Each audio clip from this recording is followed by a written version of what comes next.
A 2018 study done by the Trans-America Center for Retirement Studies found that 73% of people wish they had put more money on a consistent basis toward their retirement savings, and half of those people said that they felt like they waited too long to get serious about their retirement savings. Oh baby, we gotta change that. My name is Nickolas, Natali, and I paid off $60,000 of student loan debt in 11 months and now have over $200,000 in the stock market by the age of 24.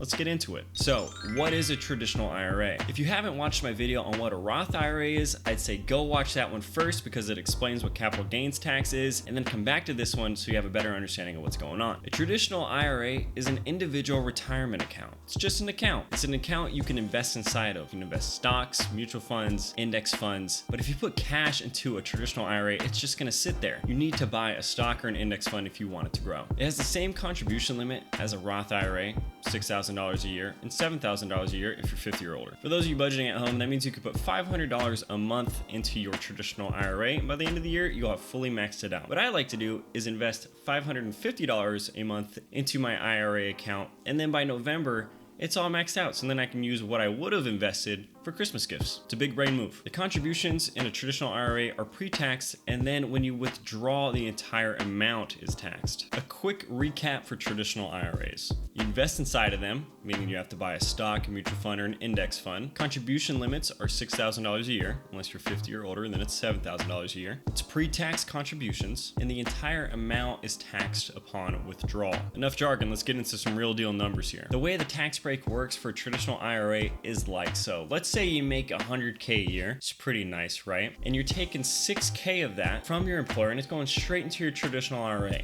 Straight in there. You're not taxed on that money. It's a tax deduction actually, so you're only going to get taxed on $94K that year because they're saying that $6K, you're not taxed. It's going straight into your traditional IRA. And then when you're older and your investment into your traditional IRA has grown for a super long time, you want to pull that money out, you're going to get taxed on that full amount.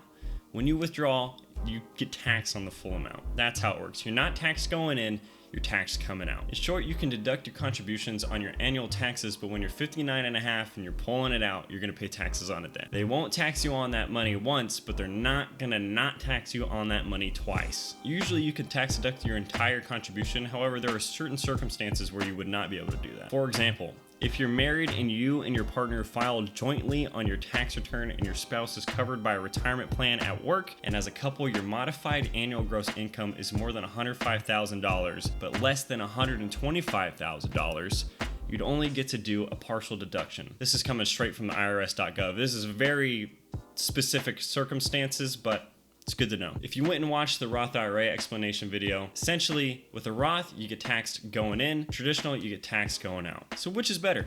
It depends. Most people make this decision by comparing their tax bracket now versus what they think their tax bracket is going to be later. Generally speaking, the rule of thumb is if you are a low income earner or you are a young person, the tax break in a Roth IRA is a better choice. But if you are older, closer to retirement, or a high income earner, traditional IRA is probably the better choice for you. If you can't decide, I'd say Roth. I have a Roth, and I don't think you're gonna go wrong either way. I think the most important part here is that you're pounding your investments as often as you can. Ensure that you max out your IRA every single year. I highly recommend automating your investments as soon as you get paid. Have it go straight into your investments inside of your IRA so you don't have to think about it. It just takes the guesswork out of investing. You don't have to justify where that money is gonna go. It's just going straight there every single month. If this video answers the question, what is a traditional IRA, please hit the like button and subscribe for more personal finance insights. Comment below, which IRA do you have? Do you have Roth? Do you have traditional? Or are you gonna get one?